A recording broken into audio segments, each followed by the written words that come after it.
Gawa po tayo ng ube champurado na pang negosyo. Tara, umpisa na natin.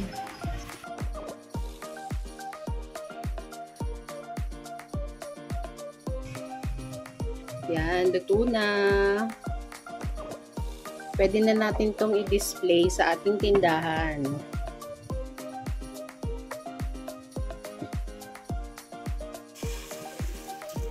Gagamit po tayo ng 1 kilo ng malagkit na bigas. Tapos, hugasan po natin ito. 2 o 3 beses po natin itong hugasan.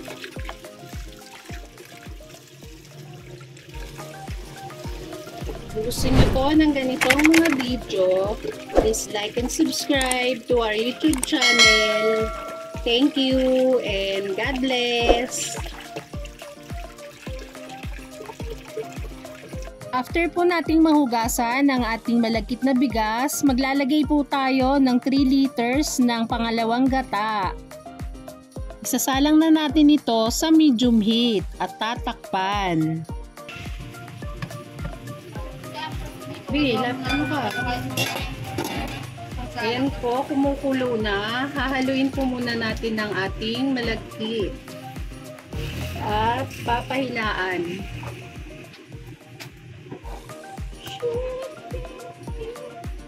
Okay.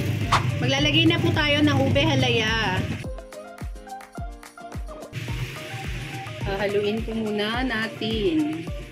Maaari po bang maglambing? Paki-comment naman po kung saan ang inyong location para malaman ko po kung saan umaabot ang aking mga videos.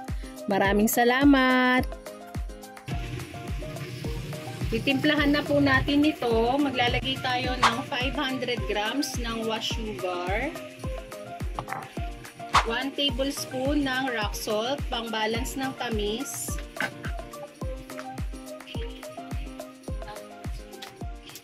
At 1 tablespoon ng food color na violet. Yan, nahaluin lang natin ito. Halo-halo lang.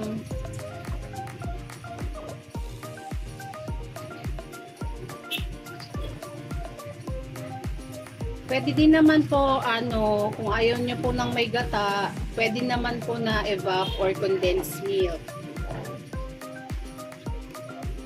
Para maging creamy ang ating ube champurado. Maglalagay tayo ng 200 grams ng ube condensed milk. Optional lang naman po ito.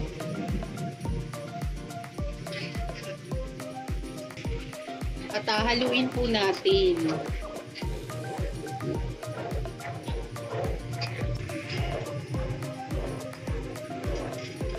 Tapos, since hindi pa ganong luto yung ating malagkit na bigas, tatakpan na lang muna natin. Ito po ay pinahinaan ko na. Ayan. Wait lang tayo ng 10 minutes. A few moments later. Natin. Ayan.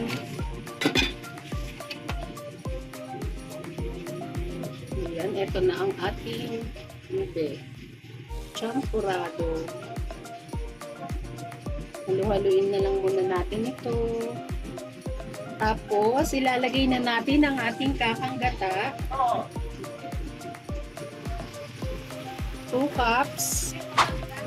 Medyo matigas na siya kasi galing to ng freezer. Yan, nilagyan ko lang ng konting tubig. Tapos, hahaluin na natin ito.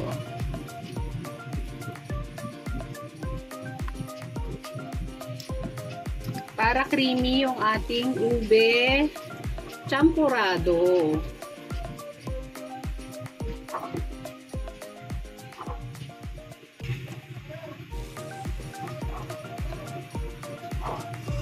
Bali po 4 liters ng water yung nagamit natin sa ating ube champurado. Yan, luto na.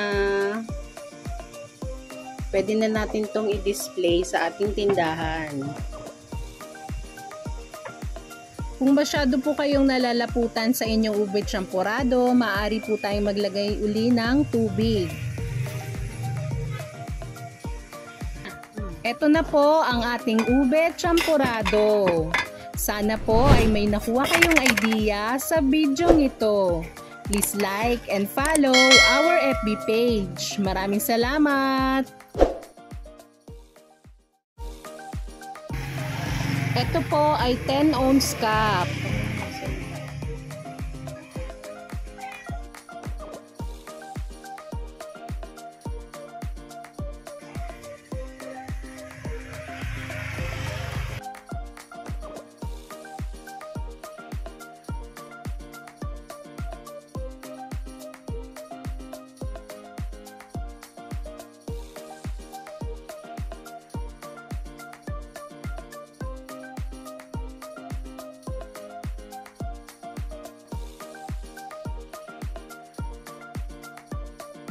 Maglalagay po tayo ng toppings, ang evaporated milk.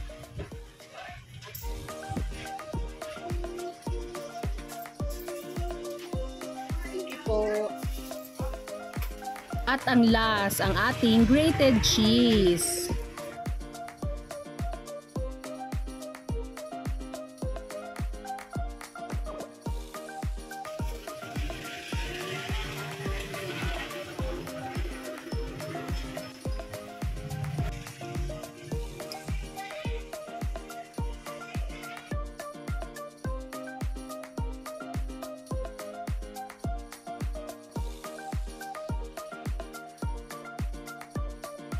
Thank you for watching!